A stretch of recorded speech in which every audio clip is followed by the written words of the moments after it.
Eu sou o Sérgio Xavier e eu tenho trabalhado muito com esse conceito de ponto de virada, coragem para mudar.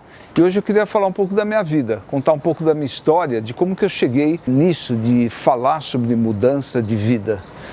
Eu acho que a primeira grande mudança de vida que eu tive não é diferente da sua, que foi meu nascimento. Não é fácil nascer.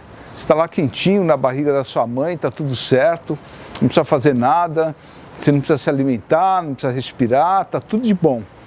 Aí você vai crescendo, aquele espaço não dá mais para você e pum, você tem que sair daquele lugar confortável. Ei, que chato. Enfim, nasci como você nasceu também. Eu acho que essa experiência do nascimento é uma experiência muito difícil para todos nós. Ela é bem complicada. Sabe por quê? Você tem que, de repente, desenvolver um monte de habilidade. Respirar, você tem que comer, os barulhos que você escuta. Eu acho que é muito complicado tudo isso. E eu, particularmente, o comecinho da minha vida não foi nada fácil, não. Sabe o que aconteceu? Minha mãe engravidou em seguida. E eu era pequenininho, estava lá amamentando. E perdi o leite, fiquei numa situação muito complicada. Eu passei por um apuro danado. Eu fiquei doente, eu era uma criança com problemas de saúde. Ninguém sabia se eu ia vingar ou não. E eu estou aqui, ó, com 62 anos, já quase 63, vivo. E me sinto muito vitorioso por estar vivo até agora. Eu tinha aquela fragilidade toda, mas ao mesmo tempo eu fui crescendo como um menino bastante esperto. Sempre gostei muito de estudar. Ia bem na escola e tudo isso, e essa foi minha infância. Uma infância difícil, família pobre mesmo e com muitas dificuldades. E ao mesmo tempo, os meus pais se aplicavam muito nos meus estudos. Ainda bem que eles fizeram isso. Enfim, eu fui crescendo e eu ficava indignado. Eu queria uma roupa, não podia, não tinha dinheiro. Queria um sapato novo, não podia porque não tinha dinheiro. E acredite se quiser, eu com 7 para 8 anos de idade, eu montei minha caixa de engraxate. É isso mesmo, fui à luta. Não tinha dinheiro para comprar sapato, eu comecei a engraxar sapato e ganhar meu dinheirinho. Eu lembro quando eu entrei na loja, junto com a minha mãe, para comprar o sapato que eu tinha ganhado dinheiro para comprar. Aí eu saí todo orgulhoso da loja, com um sapato na mão, porque eu consegui. Então, uma vida difícil, uma vida pobre, mas ao mesmo tempo eu sempre senti um espírito de luta muito grande. Aliás, eu fazia judô, né? Meu pai me levava, me arrastava às 5 horas da manhã para fazer aula de judô. Eu acho que também me ajudou muito nessa coisa desse espírito de lutador, de guerreiro pacífico que eu sou. Enfim, eu vou dar um pulo nessa história para falar de um ponto de virada também muito importante que eu tive na minha vida, que foi quando eu entrei na faculdade. Então eu trabalhava muito, sempre trabalhei muito na adolescência, trabalhei em banco, trabalhei em indústria, carreguei tijolo na obra, sempre muito batalhador, e estudando ao mesmo tempo. Estou com 17 anos, entrei na USP, Engenharia Civil, imagina. Só que lá no interior, lá em São Carlos. O que aconteceu? Não tinha dinheiro para me mandar para lá. Como é que ia me sustentar? Como é que eu ia pagar o aluguel? Como é que eu ia comer? Não tinha dinheiro, a gente era muito duro. E ainda tinha mais uma coisa complicada na minha vida. O meu pai ficou cego. Imagina, eu era adolescente e meu pai ali, cego, tinha que carregar meu pai de um jeito. Era uma situação muito constrangedora para mim. Porque todo moleque espera ter um pai herói. E eu não tinha um pai herói, eu tinha um pai que tinha problemas. Ele era muito legal, ele me ajudou nos meus estudos, mas dentro de muitas limitações, inclusive uma limitação física. A gente tinha que trabalhar para sustentar a casa. Enfim, eu acabei indo lá para São Carlos, entrei na engenharia e foi uma virada muito grande, um ponto de virada na minha vida.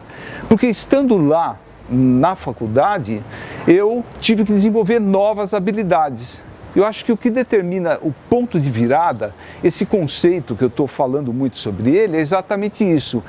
São momentos de mudança radical na vida. E mudanças que implicam também que você aprenda novas coisas. Enfim, 17 anos, saio de São Paulo, saio da casa da minha família e vou lá morar no interior.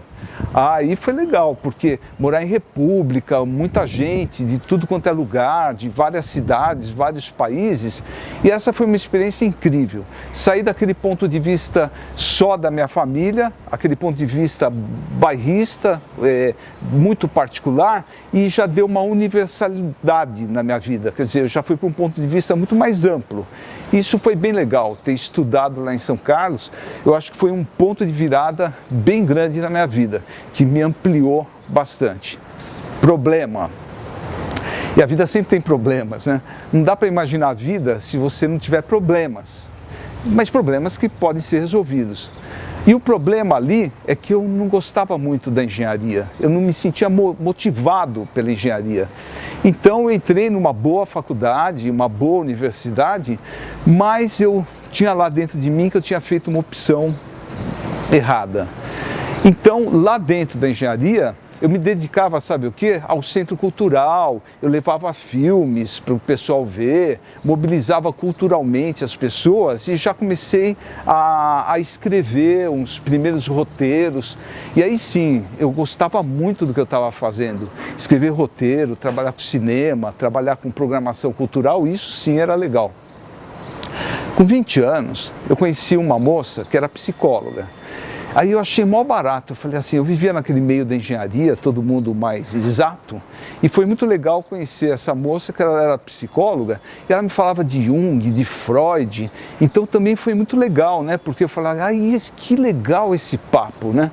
Enfim, eu acabei casando com ela, me formei em engenharia, e me apaixonei muito também pela psicologia, e passei a estudar, daí eu tinha um emprego como engenheiro, serviço público, fazendo tudo igual, serviço bem rotineiro.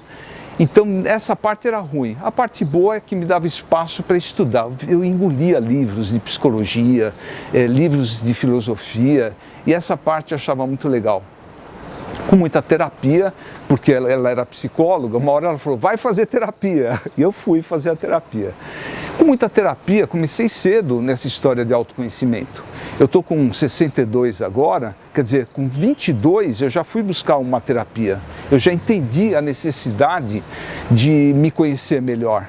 Enfim, muita terapia, eu lá, uma vida que não era a vida que eu queria, e fui crescendo essa minha vontade de ser mais autêntico, de fazer o que eu realmente queria para a minha vida. Até que chega uma hora, eu falei, mas mudar para onde? O que eu vou fazer? Como é que é?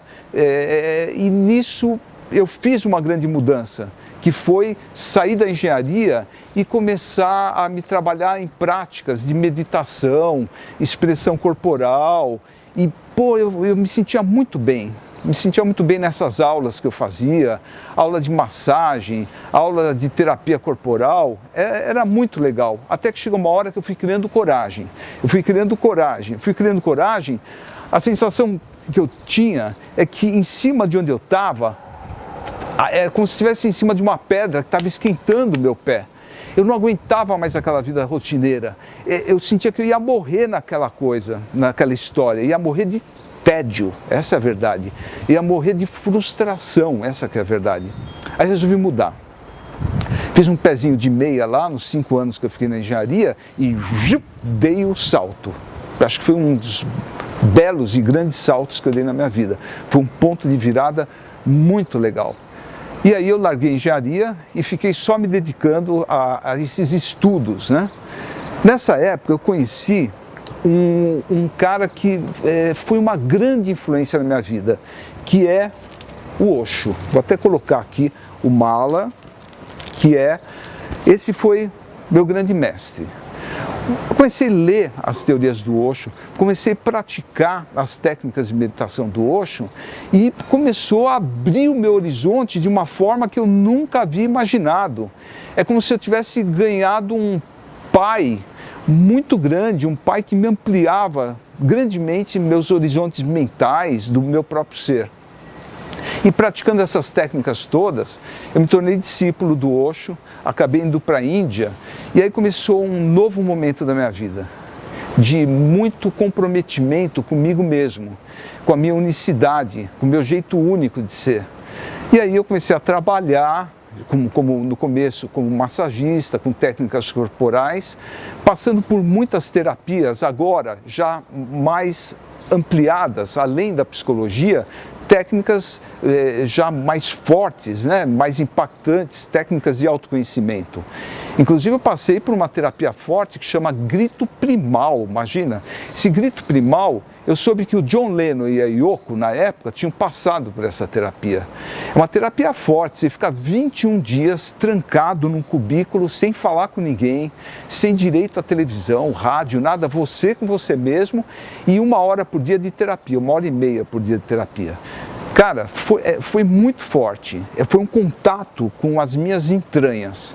Quando eu saí dali, primeiro, eu tinha aprendido a abaixar o facho, eu fiquei muito menos ansioso, eu fiquei bastante mais meditativo e eu comecei a me dedicar realmente à minha profissão de um jeito muito sério. Foi aí que eu criei uma escola que chamava Escola da Evolução, um lugar de autoconhecimento.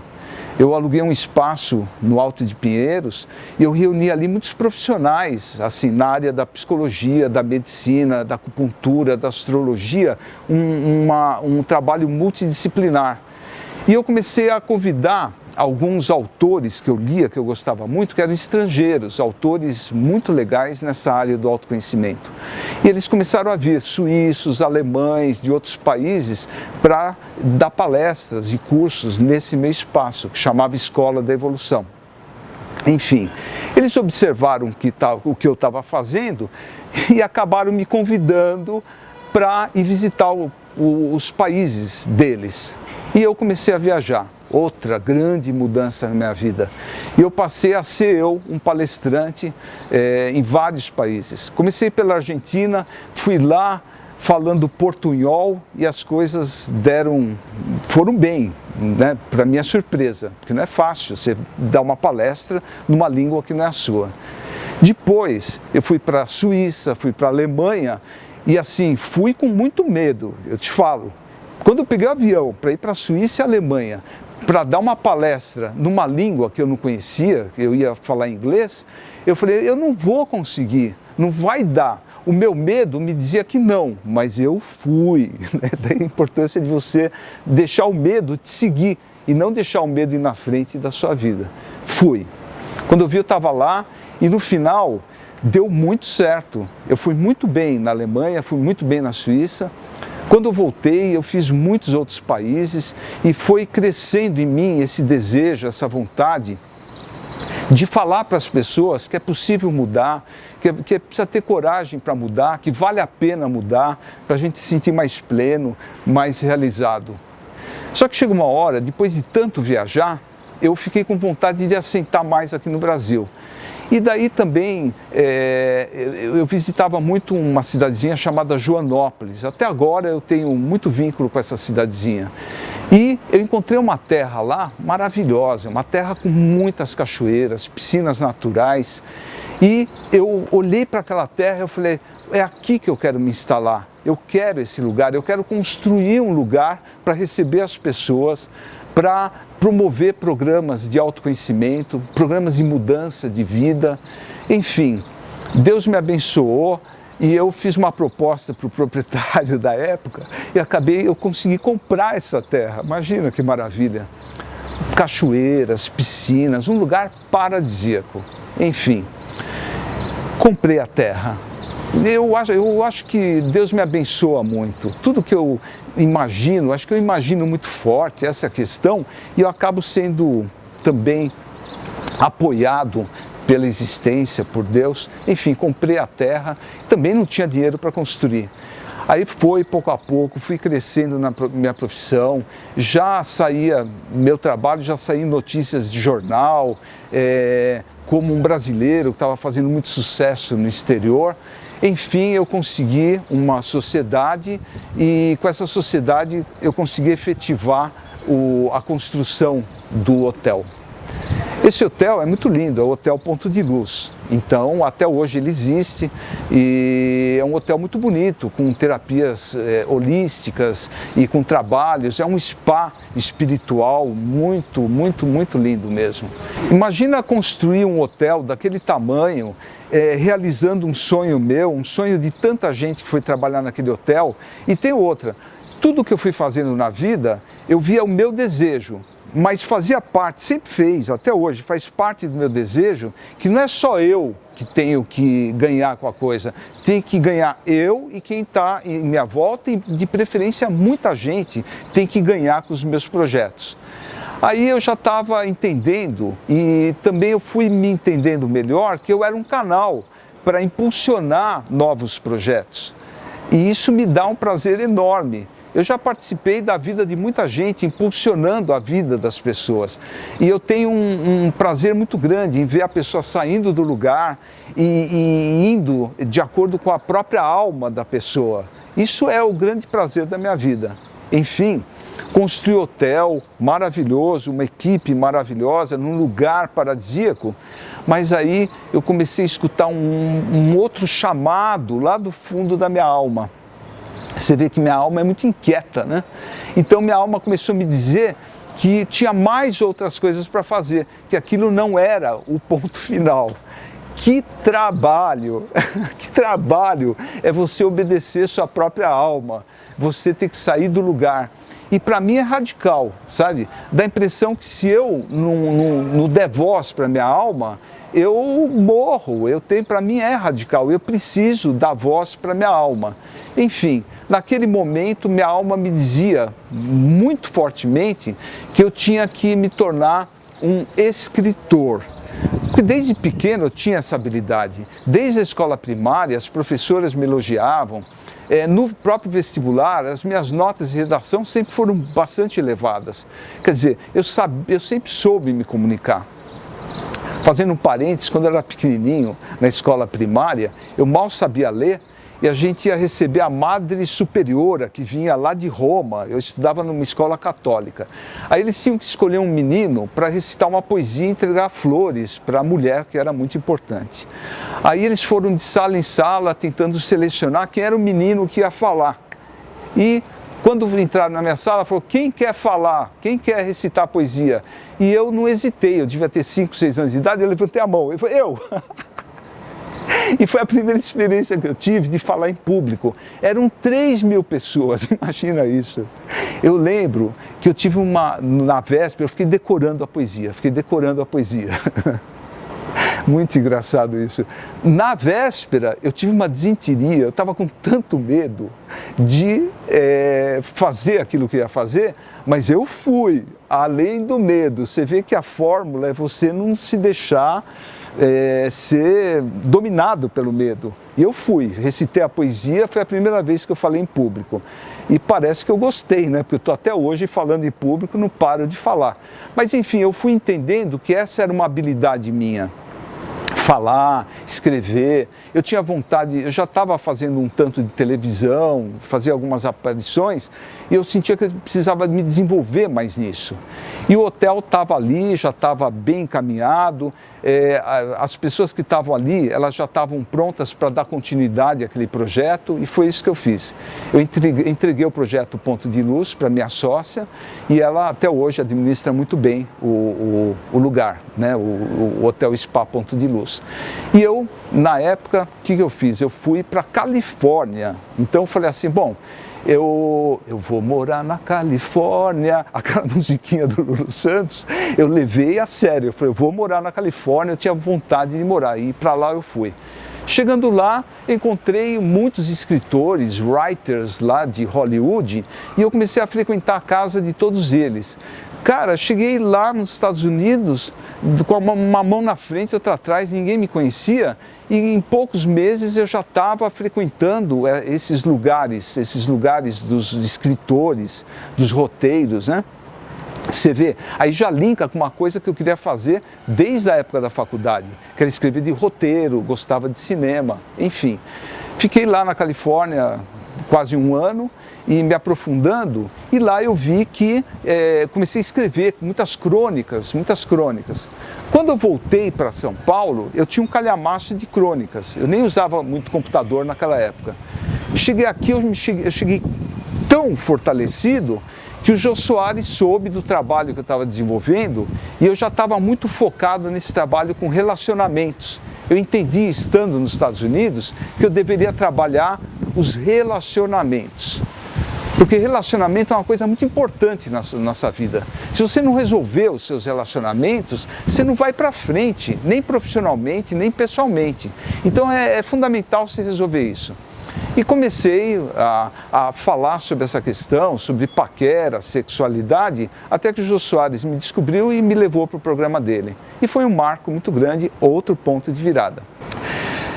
Algumas editoras me viram lá falando e muitas editoras de cara me convidaram para escrever. Aí eu escolhi uma editora boa e já me deu de cara 2 livros para escrever. Que um deles é um best-seller meu, que é Paquera, Brincadeira de Gente Grande, e o outro é Sexo e Exercícios para o Êxtase Sexual.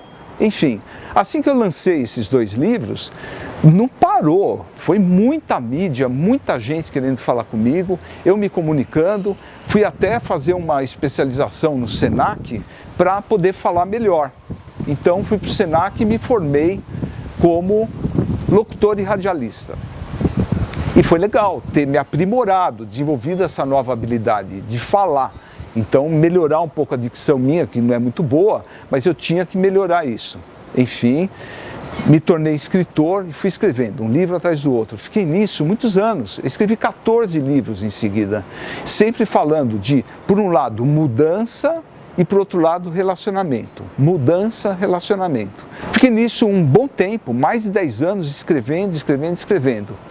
Chegou uma hora que eu senti uma necessidade minha, profunda, de estudar mais. Então, eu sempre li bastante, mas eu precisava de uma formação mais consistente. Daí eu me perguntei, mas será que eu já não estou velho para fazer uma graduação, uma pós-graduação? E eu entendi que eu precisava fazer uma formação em psicanálise, estava me faltando essa base psicanalítica. E eu me inscrevi num curso de psicanálise, uma formação de muitos anos, para estudar a base, estudar Freud. E eu fiz uma psicanálise integrativa, onde eu estudei Freud, Jung, Melanie Klein e muitos outros autores, Reich, Lacan. Então, essa base, para mim, também foi uma mudança muito importante na minha vida. Eu sempre escapei de estudar mais profundamente a psicanálise, mas eu entendi que valeu a pena e que eu talvez tenha perdido muito tempo em não estudá-la anteriormente. Enfim, fiz toda a formação e não tem idade para isso, né? Porque eu fiz a formação e já estava bem mais maduro, já trabalhava como terapeuta há muitos anos. Eu era terapeuta holístico. Hoje em dia eu sou psicanalista e faz muita diferença. Eu aprendi com a psicanálise a escutar melhor. Eu aprendi com a psicanálise a ver mais profundamente algumas questões. Mas nunca larguei o Osho, nunca larguei a meditação. E eu fui fazendo uma integração dessas técnicas todas, quer seja a técnica psicanalítica, a técnica da meditação, e hoje em dia eu me sinto bastante satisfeito com a forma com que eu venho ajudando as pessoas. Então, nesse momento, eu sinto que eu dei muitas viradas na minha vida. Quem me conhece fala, você é o cara que mais dá virada na tua vida. Eu sinto que aquele molequinho frágil, pequenininho, mosquitinho, meu apelido era Mosquitinho, tão pequenininho que eu era, envergonhado, eu fui crescendo, fui mudando, fui me fortalecendo, saí para o mundo, viajei para o mundo, realizei muita coisa e agora eu estou aqui falando com você, muito afim de passar para você essa minha experiência, muito afim de estar próximo de você. Eu acho que hoje em dia eu estou numa situação muito legal. Estou construindo uma casa muito bonita em Joanópolis, eu quero viver lá com os pássaros e eu quero também viver conectado com você. E hoje em dia a internet é muito legal, porque a gente consegue conectar muita gente bacana. Então eu te convido para o teu ponto de virada. E eu estou aqui à tua disposição para trabalhar no seu ponto de virada, tá bom? É isso aí que eu tinha para falar por hoje, tá? Até logo!